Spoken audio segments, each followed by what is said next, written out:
All right, Charger Nation, welcome back to the Charger Leadership Academy. This week's guest is 1993 Charger football alum John Raba, current head men's lacrosse coach at Wesleyan University. John, how are you today? I'm doing great, John. Thanks for having me. Absolutely. Why don't we start things off here by giving us some background on how you got to UNH and kind of what some of the lessons that you learned along the way throughout your years as a Charger. Yeah, absolutely. The journey started back in 1989. I was actually on a recruiting trip to UConn, and then one of the coaches on the New Haven staff actually knew that I was going up, so he started just calling throughout that whole week, and just convinced us to, hey, could you maybe come on and take a look, at our program? You're on the way home anyway. I lived in Farmdale, New York, so I had to pass by campus. And so we went up to we went up to UConn, had a pretty interesting meeting there. Academically, early on in my high school career, I struggled a little bit. I moved some different schools, so it was a little bit of a stretch, for them, and they wanted me to, jump through a lot of hurdles and stuff like that to get to UConn. And I remember the first thing that the UConn coach said to me at the time was, "Hey, maybe you should consider joining the military first, and then maybe we'll take you at UConn." So obviously I wasn't too happy about that comment, but, but I bit my tongue and listened to the whole speech, and we walked around, and then on the way home, we said, hey, I talked to my father, and we said, hey, we should definitely take a look at New Haven. I talked to Coach Whipple on the phone at the time, and young, energetic coach with a lot of, a lot of great credentials. So we made the trip over, to New Haven, and we pulled up, and like the old days, like there was some trailers on top of a hill, and so we were like, oh boy, what are we doing here? And so but when I went in that office, I will tell you, it was probably the most dynamic staff that I've ever met. And I went on some good trips. I was at University of Cincinnati. I took a trip to Syracuse. I did some other things. But at the time, again, no one ever appealed to me like Coach Whipple did. Fortunately, the year before, when Rob Thompson and those guys had played, they went down to the Citrus Bowl, and they beat Central Florida in a football game. And that was they had a nice TV going. They were showing that game of that, New Haven beating Central Florida. They talked a lot about, my position and how I can impact the team, and how they, I was a fullback. So, they throw the ball out to the fullback. They use it like an H-back is today, basically, on a lot of different ways. And really sold me a lot on kind of like what the experience may be like if I chose New Haven. So, initially it was a school that I wasn't really thinking much about. And then all of a sudden, by the kind of end of that car ride, I'm like, Dad, I don't know. I just feel this is a great situation here. I feel like this is the right place. They also had the major I was interested in, criminal justice, and that was some other schools I was looking at didn't have that major. I wanted to go into law enforcement, and New Haven actually had one of the top law enforcement programs in the country even back then. So, it made a lot of sense. So I wound up, committing and spending my 4 years, at New Haven. And then you fast forward 4 years later, my senior year, where we actually played UConn. And we wound up at their place, and we wound up and beating them, on their field. It was a tremendous feeling, because then it really kind of reaffirmed, like, hey, I made the right choice, from a football standpoint. Like that senior year, we also went, 12-1, went to the national semifinals. We lost to the national championship in that semifinal game by a point. So again, we had a great run in that point, in that part of the career. But I knew from a football standpoint, and I made the right choice. And from that point on, I've always valued my educational experience and my athletic experience. It means so much to me. I have a very fond memories of my experience at New Haven. As a fullback, anytime that your recruiting pitch is that they're going to throw you the ball, that school automatically has got to move to the top of your list, right? Top of the list. If I was going to get the ball, I was going to be fine with it. And it proved to be true. Like, it wasn't one of those things that they just talked about. I mean, I don't know, my career had over 100 catches. I think my senior year I had like 60 catches, so a lot of flat balls, make a play, so that was cool and a lot of fun. I had some unbelievable backs around me too, AJ Livingston and Roger Graham, won the, Harlan Hill Trophy. So I had some really, really talented players. I had a great quarterback in Kenny Sewell, who was a finalist for the Harlan Hill Trophy at that time. And so we were fortunate to have a really good group of guys coming in.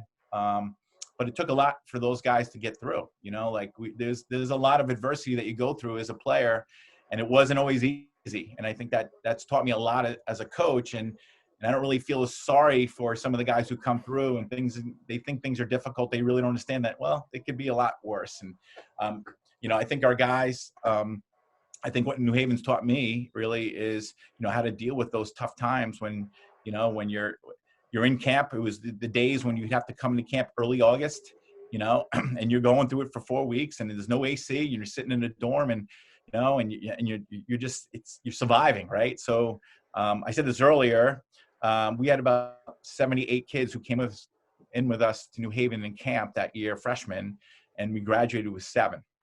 Right. So it really says a lot. Well, it's like the Junction Boys, man. If you can make it through, and you got through by that end part, you're a pretty special guy. And those guys mean a lot to me, all those guys. And it had a lot to do with, like I said, you have to have a certain capacity, to endure. You have to have perseverance. You had to be mentally tough. It was not going to be easy. There's always new talent coming in. There was transfers coming in. There's a lot going on. We were trying to lift our program. So some of the guys who weren't really mentally as tough, maybe some of those guys dropped out. Some guys, there's injuries or, they felt like they wouldn't get the opportunity. They might've moved on to another school, but that's how it goes. And, but that's also shaped me, as a coach and as a player. And I always go back to that piece for me and understanding. So it also has given me some compassion and understanding of like, what it's the struggle sometimes is a real thing, and trying to help them work through it, So there's a lot of lessons that have come through that always are right into the core of me as a player and a coach, that I always kind of continue to tap into. So you are the head men's lacrosse coach now at Wesleyan. Give us kind of a rundown of how you went from playing football at UNH and transitioned into your coaching career, first as a football coach and now, as a lacrosse coach. Yeah. So I was really fortunate when I graduated New Haven. Coach Whipple was looking for a graduate assistant, so I was able to kind of snab one of those spots basically, and I did that for a year. He was also very fortunate that he allowed me to play college lacrosse that spring. As a new coach coming on the staff, and I just would, he just had to make a lot of promises and stuff like that. And the lacrosse coach had to be okay that football was kind of coming first here, and he was fine with it. So I was able to play lacrosse actually in my 2 graduate years at New Haven, which is cool because at the time, New Haven didn't have Division II lacrosse. It was Division III lacrosse. So we had a Division II football team with scholarships, and you had Division III lacrosse, and they just wouldn't mix. You couldn't do it. So at this point, it just made it a lot easier. That was elevating to Division II. Coach Whipple let me play. Got some great experience that first year. Took my lumps as a coach. Did all the film exchange, driving to Pennsylvania, doing all the things that you have to kind of earn your stripes as a player. Film breakdowns all night. The full-time guys want their film 8 o'clock in the morning, all cut up and everything for them, ready to go. And you're just, you get like 2 hours of sleep and you're back in the office, ready to go, whatever they need. So I did that for 2 years. I was able to do it with Coach Whipple. And then I did it the following year with Coach Sperano. And really that probably helped shape me as a coach more than anything else, because both very different, both extremely competitive guys, but different coaching styles. And I needed that, I needed to have a little bit of a different taste, to kind of help kind of see what's my style. It was great that Coach Sperano kind of kept me on board because, he's a grinder. I remember the first day we walked in the office and he handed us the schedule and he was like, all right, Monday mornings, it's from 6 to 11 o'clock. And you had the whole day mapped out, for you, 6 a.m. to 11 o'clock at night. I think we saw a little late on a Thursday. We got we get to come in at 9 and we had to leave by 7, and stuff like that. Light day in the office. Yeah, he was just very much an old school kind of we're going to outwork them type of coach. And again, some of it, we didn't necessarily have to be there for all those hours, but I think it also built a lot of character. We met a lot of great people. There's a reason why he was in the NFL, because he had such great work ethic. We had some other guys in the NFL on that staff, Darren Rizzi now, who's with the Saints. Some really great relationships we've built with that core guys. Coach Rossamondo, who's at Rutgers now, and Coach Pincence came. Obviously, I was roommates with Coach my second year there with Coach Sperano. So just built some great relationships, and but really valued that piece as a coach because it really got me ready. And I was young. I was only 25. So fast forward maybe a year later, I go to Brown University for a year. Coach Whipple said there's a restricted earnings job that opened up as for the linebackers. I went up there. I took that job. I worked there for the fall. And that spring, actually, the opportunity opened down here at Wesleyan and that was a part-time job at Brown. So this is a full-time, assistant football and lacrosse. And so one of my good friends, Abbott Burrell, who's now at Central Connecticut, basically he had a flyer. This is down at the convention in Louisiana, hands me the flyer and says, "Hey, there's a position open. You're the only guy I know that is even mentioned lacrosse to me." so he winds up handing me the flyer. I'm like, wow, this would be great. And, I didn't really know that much about Wesleyan, even though it was right in our backyard. I just didn't know that much about it. I wound up going back, talking to Coach Whipple. He happened to know the head coach at the time at Wesleyan, Frank Hauser. And then came on my interview. And again, I think it wasn't my knowledge or anything like that. It was just more of my willingness to work and the recruiting piece, particularly if they knew there was some organization on lacrosse that would help their program. And then it was really more of a football hire, I'll be honest with you. So I got hired on that, that next spring. And then I've been here since, and it's been, each year since I've been here, it's been an amazing, opportunity for me throughout the years. I've obviously brought my family through Middletown, and I'm still around New Haven, which is great. I get to go down and connect with the people down there. But really, it all started because of the connections I've made to New Haven, right? And all of a sudden, you wind up circling all the dots. You're like, God, if I never did these things, this opportunity, which I value and love so much, so you need a break, obviously, sometimes, right? There's a little piece there that, that you need. And really, really fortunate to be involved with those guys, and they took a chance on me. And I was 25 when I got hired, so now, I've been now at Wesleyan half my life. So it's been a great run. Wow. And to think it's one of those positions where not many people have the football and lacrosse experience. It just so happened that was something that fits you well. So yeah. You mentioned that Coach Sperano and Coach Whipple had, they had similarities, but obviously differences in their coaching philosophy. How would you describe your own coaching philosophy, and where did it really come from and originate? I mean, I have a lot of different philosophies when it comes to coach, because I have coaching philosophies, recruiting, player development, fundraising. I just have a lot of different ones throughout the years that I've developed.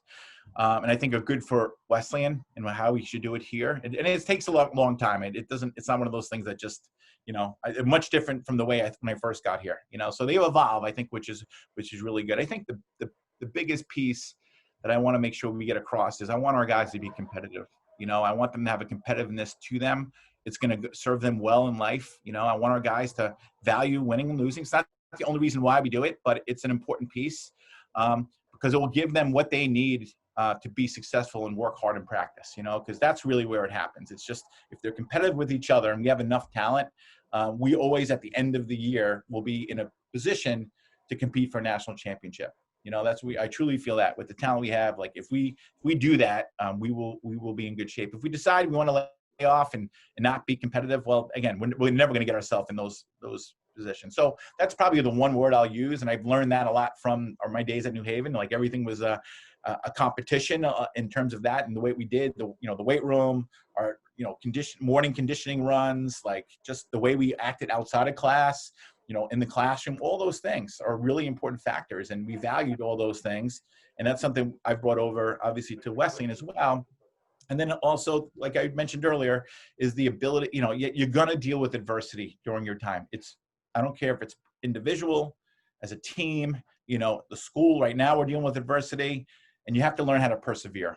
That's the reality, right? You have to have a toughness to you, a mental toughness. So I'm trying to help build a mindset for these guys, and it takes more than a year to do that. So it's one of those things where our guys have really bought into that piece, and it's a lot easier now that you have the support of multiple classes and a bunch of seniors and a bunch of alums who've been around it, and they understand what you're talking about, and they understand how much more they value it later on in life, and to me, the way I kind of define success, it's not necessarily in the wins and losses that particular year or national championship. It's really when I see things 15, 20 years later, and I start to see their families and how they're doing individually and what they're doing to give back to the community and how they're raising their kids and how they are as a husband and what, all those things now is what probably is most rewarding to me as a coach. That again, I put so much, more pride into that piece than, hey, we won an NESCAC championship or we went to the national semifinals or won a national championship. It's that piece to me is even more meaningful as I get older. Absolutely. You talk about, as a coach, there's probably one thing or a handful of things every off season that you want your team to improve upon or get better on. What's something as an individual that you are working on at this moment, maybe that you're trying to improve within your own life, whether it's professionally or personally? Yeah, I always think there's a lot of things that I'm trying to do, in terms of, I'm always trying to read different books or follow podcasts or try to find ways that I can motivate my team and influence my team in a positive way, right? I'm always trying to make sure our guys understand there's always a respect level too. It's not a dictatorship at Wesleyan. There's no way, it's one of those things where I get a lot more out of them because they trust me as a coach and we have to develop a chemistry and a trust with each other. And I want them to have the feeling of like, hey, look, I didn't go as hard as I could, or I could have maybe done this a little bit better. So they're almost disappointed in themselves that they let me down. And I like that fatherly type feel. And I'm hitting that age. I have my own son on the team now. And, but I have 50 guys on the team who are my sons. That's how I look at it. And, for them, that's, if I can get that across to them and get that message across in different ways, that's what I'm always constantly trying to work on and sharpen the saw, basically, is trying to get them to, buy into a new message and how that message is said in a different way, or we hear it in a different light. And I think there's a lot of coaches out there that have a similar message, but how they touch it is, and how that affects their team is critical. So I'm always constantly like scouring things to try to figure out how I can send a quote to my team, or we could have a quick conversation after practice, or someone needs an arm around them, or I could tell one of my assistant coaches, like, hey, look, he's been struggling, something else is going on. Let's make sure we find out what's going on. Is it academic? Is it he broke up with his girlfriend? Did his dog die? What is it? And let's just try to figure out. And so we can be there for them and they feel that connection. That's really, really important to me. I think I'm not one of those guys, like the only thing that matters is lacrosse when you hit this field. Like I understand there's other things outside of you that will affect you. But how could we make sure that we kind of minimize that? Know you have support, and how we can make sure that we're doing what we need to do over the next 2 hours we're here in practice. So much of coaching is just how you connect with players, right? And how you can develop them, into young men or women that are going to go off and do great things, as you mentioned. So, Coach Raba, it's been fantastic to catch up with you a little bit here and hear about your journey from being a Charger to now a coach at Wesleyan University. I want to leave our listeners here with one more quote from you, potentially one of your favorite leadership or motivational quotes to end things here. Actually, I have two quick quotes. I think they're pretty good. One was just very recent that I think you'd like. It was actually from one of the Eagles players who just had a season-ending knee injury. Miles Sanders, and just came out yesterday. I thought it was really great, and something I immediately tweeted to my team. And basically, it says, "Adversity visits the strong, but stays with the weak." Right, and he says, "I'll be okay." So it's one of those things where I think particularly during this COVID time when there's a lot going on, I think guys understand that it's gonna, if you just stay mentally strong, you're gonna be okay. And then the other quote we say a lot in lacrosse, and for us in particular, Wesleyan, is pressure can be dealt in two ways. Either you can feel it or you can apply it. And we're a team that always wants to apply it. so those are things that we talk a lot about. And but again, I thought those were pretty unique to particularly this time as well. Fantastic, Coach. It's been great to hear some words of wisdom from you. We appreciate all of our listeners out there checking out the Charger Leadership Academy this week. Thank you, John. Appreciate it.